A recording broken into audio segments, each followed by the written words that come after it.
Happy Tiny Tuesday, folks. Time to paint or color or draw a chestnut. This week it's all about, well, the season, and it's fall and it's my favorite season. So from the motif, well, a chestnut is just fitting. And I'm having a European chestnut. I'm being very specific here. But let's start at the beginning. I did glue a piece of Strathmore Bristol vellum paper down to my cardstock.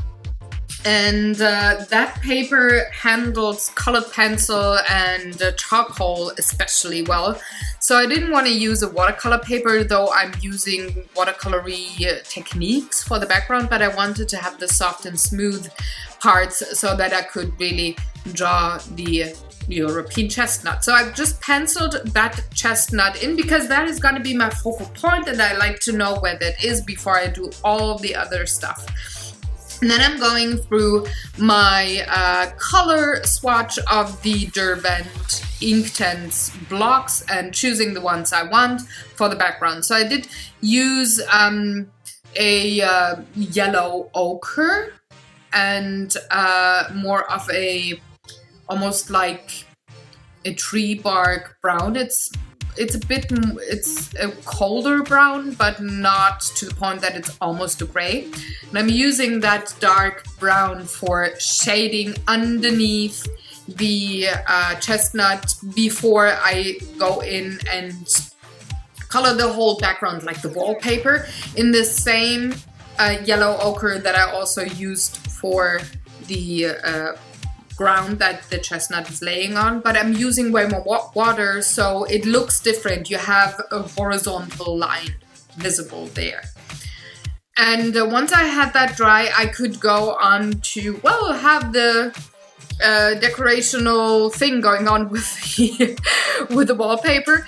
And I did choose that leaf stamp here and some terracotta colored chalk ink just to have the pattern of the wallpaper. I want to be very, well, not vintage, but I want to have the feeling of remembering something from long ago in your childhood. I want to have that kind of a feeling, so I used a lot of browns and well, also the patterns that I remember from the early 80s that my grandma used to have on her wall. So I did choose those patterns for, well, making you feel, oh, I'm remembering something from my childhood back in the day, you know? For the chestnut, sorry for hitting the mic there, I hope it didn't pick it up too much.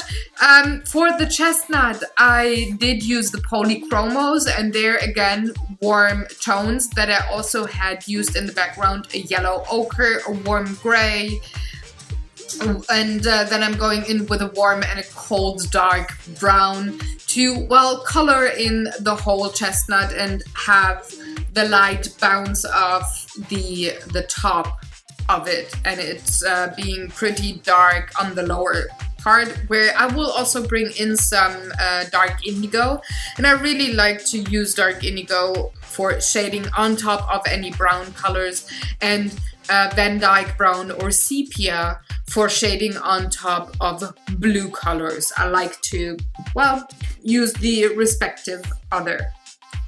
But I'm just going over and over, layering up my colors here. So I thought for a moment, am I gonna use paint thinner? No, I don't want to.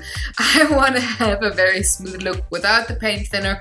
So I'm just layering and layering and layering that color onto the chestnut until I'm done here. If you want to know why I did choose the chestnut in particular and maybe not, let's say, an acorn or something that is, well, in the same family of depicting fall, you have to hop on over to my blog on Friday this week, where I will have the material list for this painting as well as lots and lots of close-up photos and also the story behind what inspired me to draw or paint or create all of the pieces that I'm gonna publish this week. And the blog is in German and in English, so whatever language you prefer, the stories and stuff is there for you to read. Thank you very much for watching. Have a lovely day. I will see you tomorrow with a new board game art on Draw for Initiative. Tina and I will paint. And, well, come back there to the channel if you like. If you haven't already, well, subscribe, because then you know when I put up new videos. Thanks again for watching. Have a lovely day and go create. Have fun.